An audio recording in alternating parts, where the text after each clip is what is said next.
As smartphone cameras have continued over the years to get better and better in quality and versatility, they seem to be inching closer and closer to professional grade cameras. This has even gotten to the point in recent years where iPhones and other smartphones have been used to shoot music videos and even full-length films. Now, of course, this is typically seen as a bit of a gimmick or a self-prescribed test of a filmmaker's ability rather than an actual comparison or practical use, but it does beg the question, how close are we to iPhones and other smartphones being comparable to professional grade cameras? Well, that's exactly the question that we intend to answer in this video by comparing the Sony a7 IV and the iPhone 14 Pro. So we're going to approach this by addressing 5 major performance areas that should give us a pretty good idea of how these two stack up. And those categories are going to be overall image quality and color, versatility, user-friendliness, stability, and low light capabilities. As of the creation of this video, the 14 Pro is the latest and greatest iPhone camera on the market, and the a7 IV is Sony's newest mirrorless hybrid camera. While the iPhone 14 Pro retails for about $1,000, the a7 IV will currently run you about $2,500. So let's find out if buying a professional grade camera is really worth all the money, or if you're better off just using the iPhone that might already be in your pocket.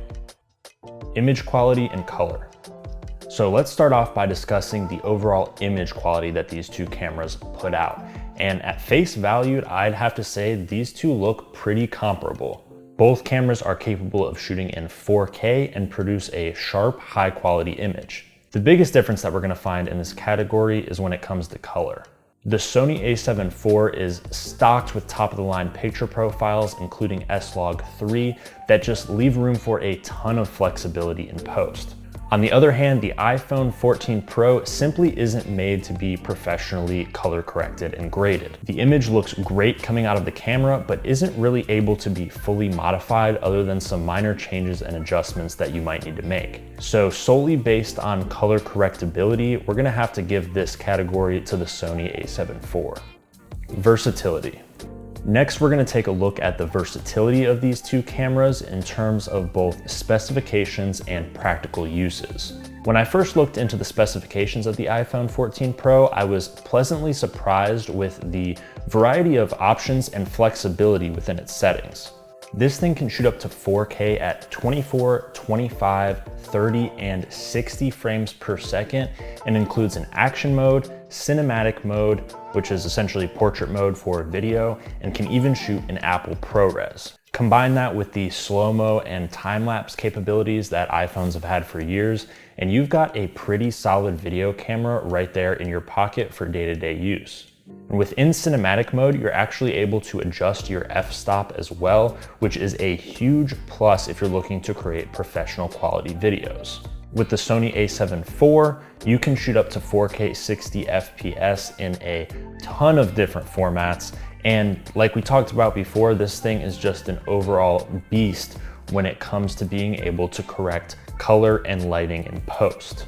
Without digging too much into the specs of this camera, considering it's widely regarded as best in its class of mirrorless cameras, I think it's safe to say that just in terms of specifications, the a7 IV is going to take the cake. But before we consider the versatility category a complete win for the a7 IV, let's take a look at more practical use cases for each of these cameras. One thing I love about the newest iPhone cameras is their variety of built-in lenses. It contains an ultra-wide 13mm, 2x telephoto 48mm, and 3x telephoto 77mm lens with an additional 9x digital zoom capability, all built into the camera.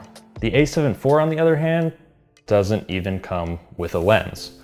Obviously, you can purchase some amazing professional lenses that are going to take your video quality to the next level, but those are going to cost you a pretty penny, and you're going to have to switch them out as the situation deems necessary.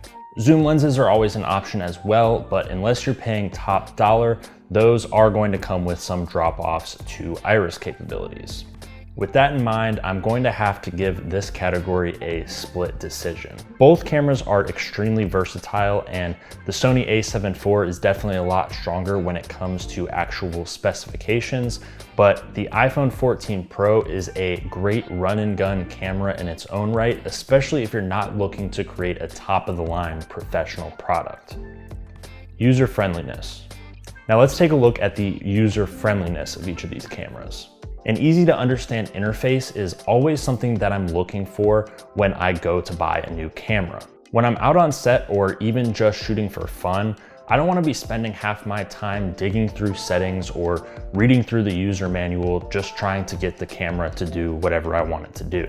In my opinion, both of these cameras have pretty self-explanatory user interfaces that allow adjusting settings to your liking to be a pretty simple process. Sony's are known in the professional video production world as having some of the best and easiest to navigate menus on the market, and the Sony a7 IV also comes with a variety of customizable buttons that you can assign to your liking to make the process even smoother. And as Apple tends to do with all their products, the UI on the iPhone 14 Pro is pretty simple and easy to operate even for your average user. It also contains a variety of settings that will just change for you, such as changing to night mode when you get in low light situations and adjusting your gain to compensate when you change your f-stop in cinematic mode.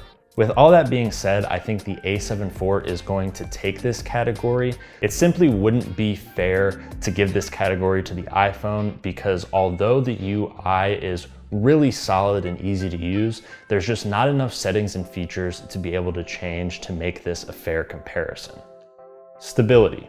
Stability was a category that I was really interested in researching for this video because the a7 IV is known to have a really good internal camera stabilization for a mirrorless camera, and the iPhone has, get this, Apple's second generation sensor shift optical image stabilization technology, try saying that 3 times fast, with its primary lens, and also has additional stabilization features with its telephoto lens, time-lapse mode, and cinematic modes.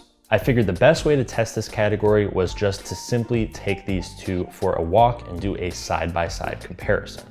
Now for this test, I'm not gonna do much in terms of helping the camera out. I'm really just gonna walk with them and see what the internal camera stabilization can do. First, let's take a look at the Sony a7 IV. Looking at this in real speed, we can see that this thing is a little bit shaky, and I think the relative weight and shape of this camera has in comparison to the iPhone actually hurts its stability because it's just a bit bulkier and a little more difficult to keep steady. It's also important to note that the a7 IV comes with a built-in level that allows you to visualize how stable you are right there on the screen, which is a huge plus. Now jumping over to the iPhone, we can see that this thing is actually putting out a pretty surprisingly stable image. Once again, I'm just walking around with this thing, recording in my hand, and this honestly looks incredible. Let's also keep in mind that we are just looking at the internal camera stabilization features and not what these cameras can do when using a gimbal or a Steadicam, which a camera like the a7 IV is more designed to be used with, as opposed to the iPhone, which is really just meant to be used in your hand walking around taking casual videos. Overall, I would say I'm pretty happy with the internal stabilization features of both of these cameras, but I think I'm gonna have to give this category to the iPhone. Low light.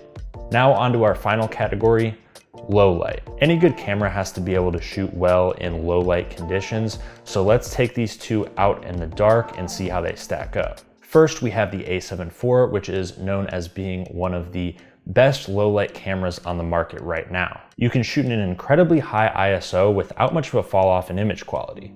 Let's kick it up even a notch further to a higher ISO, and as you can see, this is still producing a great quality image with limited graininess. Now over to the iPhone.